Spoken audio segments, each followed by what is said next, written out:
sekalian, ini Mbak Oni udah ada di tengah-tengah kita. Mari kita dengarkan, kita simak ilmu-ilmu penting ini dari Mbak Oni.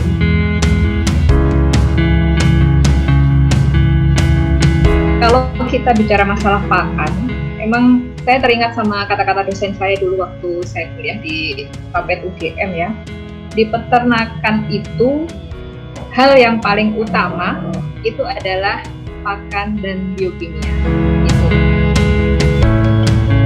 Jadi sebelum kita memberikan pakan, kita harus tahu dulu status fisiologis dari ternak itu seperti apa. Contoh nih ya, misalkan kita mau memberikan yang butuh pakan hijauan itu adalah sapi perah misalkan ya. Kita harus tahu dulu status fisiologis dari sapi perah itu bagaimana. Maksudnya begini, sapi perah ini dia sudah pernah melahirkan anak yang keberapa, gitu kan. Jadi artinya dia laktasi keberapa. Nah, kemudian dia sudah laktasinya dia sudah berapa bulan berjalan, gitu kan. Jangan-jangan dia sudah saat itu sedang dia mencapai puncak produksi kayak gitu. Nah, pada saat laktasi ke-1, laktasi kedua, status fisiologisnya mungkin menjelang masa kering, itu jelas kebutuhan nutrisinya pasti berbeda. Nah, itu harus kita sesuaikan dengan standar pemberiannya. Oke, yang di situ ternak unggas kalau kita lihat di situ ada dari mulutnya aja dia sudah nggak punya gigi, ya kan? Dia nggak punya gigi. Terus jadi makanan itu langsung masuk, gitu kan? Langsung masuk, kemudian menuju ke tembolok. Nah, di sini proventriculus ini adalah lambung. Kalau kita balik ke diri kita itu kan makan, kita kunyah dulu, kemudian masuk lambung, gitu kan. Nah, kalau di ayam enggak kan, makanan itu langsung masuk, kemudian ini langsung menuju ke lambungnya dulu. Jadi dicerna secara enzimatik dulu, baru dihancurkan di sampel lain. Terus kemudian kalau kita melihat ruminansia itu adalah ternakan yang poligastrik ya, jenis poligastrik. Artinya dia punya empat lambung atau 4 kompartemen lambung gitu kan.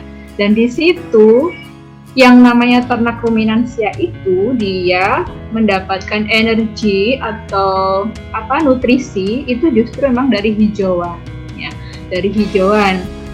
dari pakan berserat. Kenapa seperti itu? Karena di sini kan ada rumen. Kalau kita nggak tahu rumen yang biasa beli soto babat itu kan, nah itu rumennya ruminansia itu adalah peran penting bagi ternak ruminansia untuk mendapatkan energi, karena dari hijauan itu di situ hijauan itu difermentasi untuk mendapatkan zat gizi yang dibutuhkan oleh ternak ruminansia. Itu ada 5 metode. Yang pertama ini, metode yang muncul di layar ini adalah metode SKI 4 ini. Saya kira adalah metode yang paling mudah untuk digunakan. Cuman dia punya keterbatasan, gitu kan. Keterbatasannya apa? Metode ini hanya bisa digunakan untuk menghitung 2 jenis bahan pakan saja pada setiap tahapan penghitungannya, gitu. Jadi kalau kita pengen memformulasikan ransum gitu kan, saya punya 4 bahan pakan, tapi saya pengen membuat formulasi dengan metode SKI 4 ini kayak mana ya, bisa apa tidak? Sebenarnya bisa saja, cuman cara menghitungnya itu harus dua-dua kayak gini. Jadi hanya ada 2 bahan pakan yang bisa kita hitung duluan, gitu kan. Jadi 2 bahan, terus kemudian kita tentukan kadar proteinnya seperti itu.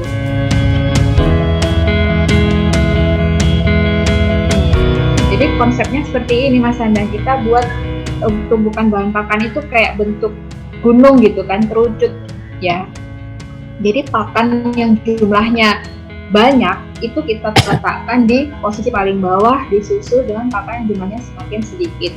Tapi yang perlu diperhatikan, pakan ini jenisnya sama. Artinya sama itu gimana? Jadi tepung, itu kan sama ya jenisnya, tepung atau butiran halus, itu bisa kita terapkan seperti ini. Tapi kalau bahannya itu berbentuk cair, misalkan kita mau menggunakan semacam tetes atau bahan pakan lain yang cair, itu kita harus melakukan premixing atau mixingnya itu dilakukan di luar tumpukan ini dulu gitu. Jangan langsung, wah saya mau menggunakan tetes tebu misalkan molasses sebanyak 2 cup kecil terus kita campurkan dengan tumpukan, ya gak akan tercampur, dia pasti menggumpal di satu sisi ya kan. Jadi kita harus melakukan premixing dulu. Memang ketersediaan bahan pakan kita itu terbatas ya, dan harga pakan itu selalu naik, padahal harga produk kita itu nggak stabil, fluktuatif sekali, tapi harga pakan itu cenderung selalu naik gitu kan. Itu kalau kita bisa memanfaatkan bahan baku lokal itu adalah suatu hal yang bagus sebenarnya. Misalkan potensi daerah kita apa sih? Kalau di tempat saya itu misalkan ada banyak sekali di tempat saya itu pembuatan tahu itu ada. Nah, bagaimana kita memanfaatkan dari sisa pembuatan tahu itu, mulai dari kulit ari kedelainya, terus kemudian ampas tahunya seperti apa. Terus ada yang di rumahnya juga di sekitar wilayah kita mungkin ada pabrik gula gitu kan. Terus bisa memanfaatkan ampas tebunya, lotongnya seperti itu. Kan sudah ada, pernah saya membaca di jurnal itu bagaimana memanfaatkan limbah tebu itu menjadi pakan yang berkualitas, mulai dari tutuk tebu sampai dengan ampas tebunya itu bisa dibuat semacam blok bahan yang dibuat balok itu diberikan ke ternak, itu kan jadi lebih simpel. Ya, lebih praktis, simpel, tapi dia sudah complete fit gitu. Jadi sudah complete fit. Jadi ternak itu sudah mendapatkan nutrisi yang bagus. Itu hanya dari tebu saja, dia memanfaatkan sumber lokal seperti itu. Itu bagus sekali kalau kita mengembangkan, dan kita sebagai peternak harus sering-sering melihat potensi seperti itu.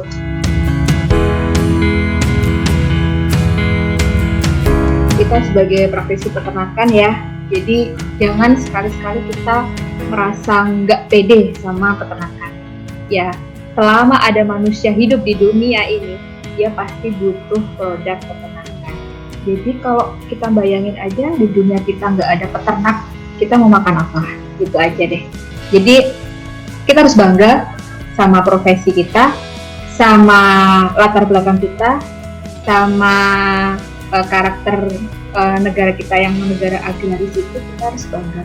Karena selama kita ada manusia yang hidup, kita masih butuh telur, butuh daging, butuh susu, butuh protein hewani.